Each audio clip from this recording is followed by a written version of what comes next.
안녕하세요.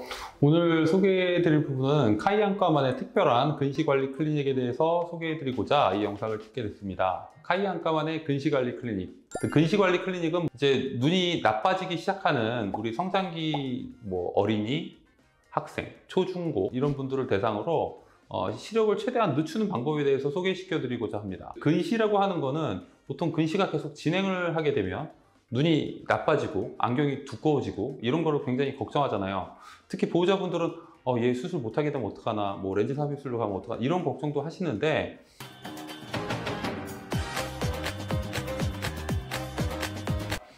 저희 병원만의 특별한 근시관리 클리닉 첫 번째 일단 말씀드리면, 근시를 관리한다라고 전통적으로 얘기하는 방법 중에 하나가 뭐냐면 드림렌즈라고 있습니다.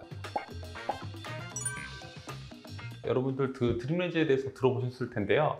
드림렌즈의 원리는 눈동자의 제일 앞부분을 딱딱한 렌즈로 누릅니다. 근시 자체가 진행을 못하게끔. 드림렌즈 같은 경우는 일단 밤에 끼는 렌즈고요. 잘 때 끼고 자면 이게 더 이상 이제 진행을 안 하게 되는 어떤 그런 효과가 있는 거라고 얘기할 수는 있습니다. 드림렌즈는 아시아권에서 은근히 연구가 많이 이루어졌는데, 논문에 의하면 드림렌즈가 한 52% 정도 근시 진행을 억제한다, 이렇게 나오고 있어요. 안경보다 드림렌즈나 이게 효과적이긴 하죠. 왜냐하면 안경 자체 중에서도 주변부의 빛을 이제 망막에 정확하게 맺게끔 하는 안경도 나와 있습니다. 그러니까 안경 렌즈가 있는데, 그런 안경을 쓰면 어느 정도 효과는 있죠. 대신 정확하게 이게 콧잔등이나 눈의 어떤 위치가 맞아야 되는데, 근데 안경을 맞출 때 그게 잘못 맞춰지면 진행하는 경우가 있죠. 근데 이제 드림렌즈의 한계가 있는데, 도수의 한계가 있어서 마이너스 6디옵터 그 이상 되면은 조금 어려운 부분도 있고요. 난시가 너무 많아도 교정이 안 되는 경우가 있습니다. 그래서 보통 저희는 이제 난시 교정용 드림렌즈도 갖고 있는데, 드림렌즈는 이제 딱딱한 렌즈이기 때문에 묶이는 애들도 있고요. 관리가 안 되는 분들도 있습니다. 보통 이제 잘 때 드림렌즈가 제대로 눌려야 되는데, 오히려 이상하게 드림렌즈가 눌리는 경우에는 안 하느니만 못할 수도 있습니다. 근시 진행을 억제한다라고 요즘 나와 있는 것 중에 두 번째는 마이사이트라는 제품입니다. 마이사이트는 소프트 렌즈인데 소프트 드림렌즈라고 저는 얘기하고 싶고요. 그럼 낮에 끼는 어떤 다른 렌즈랑 뭐가 다르냐? 그 다초점 역할을 하고 있습니다. 근시 진행존이 있고 억제존이 있는데, 억제존에서는 빛이 뒤쪽에서 맺히는 게 아니라 근시 앞쪽에 맺힙니다. 앞쪽으로 맺히는 상을 추가로 줘요. 그래서 망막 자체가 뒤로 이제 자꾸 확장하려고 하는 힘 자체를 줄여주는 효과가 있죠. 논문에 의하면 마이사이트 같은 경우는 57% 정도 근시 진행을 억제하더라. 그러니까 마이사이트를 낀 군과 안 낀 군엔 57% 정도 차이가 있다, 이렇게 나온 논문은 있습니다. 특히 초중고의 학생 중에 드림렌즈가 만약에 어렵다, 그런 경우에는 소프트 드림렌즈인 마이사이트를 추천드리고요. 물론 한계는 있습니다. 얘도 디옵터가 마이너스 6디옵터까지밖에 안 나왔기 때문에 도수가 너무 높은 경우에는 아직까지 뾰족한 방법이 있는 건 아닙니다. 그래서 그 소프트 드림렌즈를 끼고 거기다가 안경 같은 걸 착용하기도 해요. 그리고 세 번째, 그 근시 진행을 억제한다 라고 나와 있는 게 있는데, 저농도 아트로핀을 점원하는 겁니다.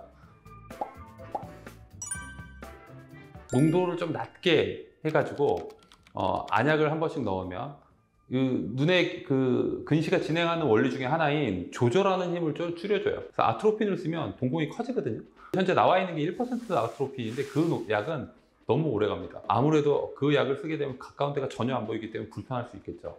그래서 그 농도를 아주 낮게 한 0.1% 정도로 희석해서 나온 제품이 있어요.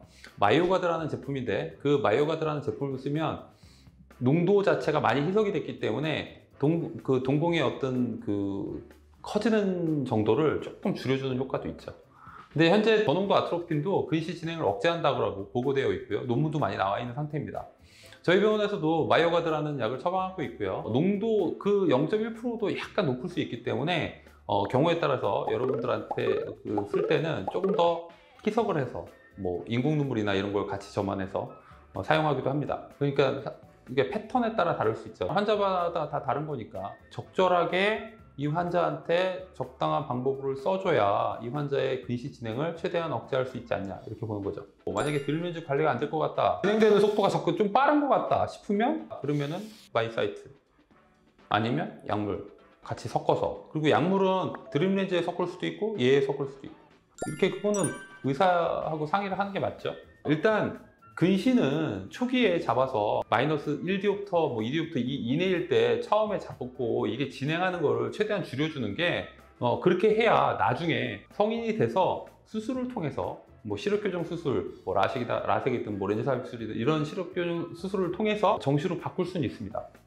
일단 그렇게 하는 게 최선이지 않을까 생각이 되고요. 어린 친구들 너무 근시 진행을 계속 하게끔 놔두시지 마시고 최대한 적은 도수일 때 병원을 방문하셔서 얘가 더 진행을 하는지 그대로인지 확인하시는 게 가장 중요한 방법이지 않을까. 우리 보호자분들한테도 굉장히 좀 도움이 되는 그런 방법이 됐으면 합니다.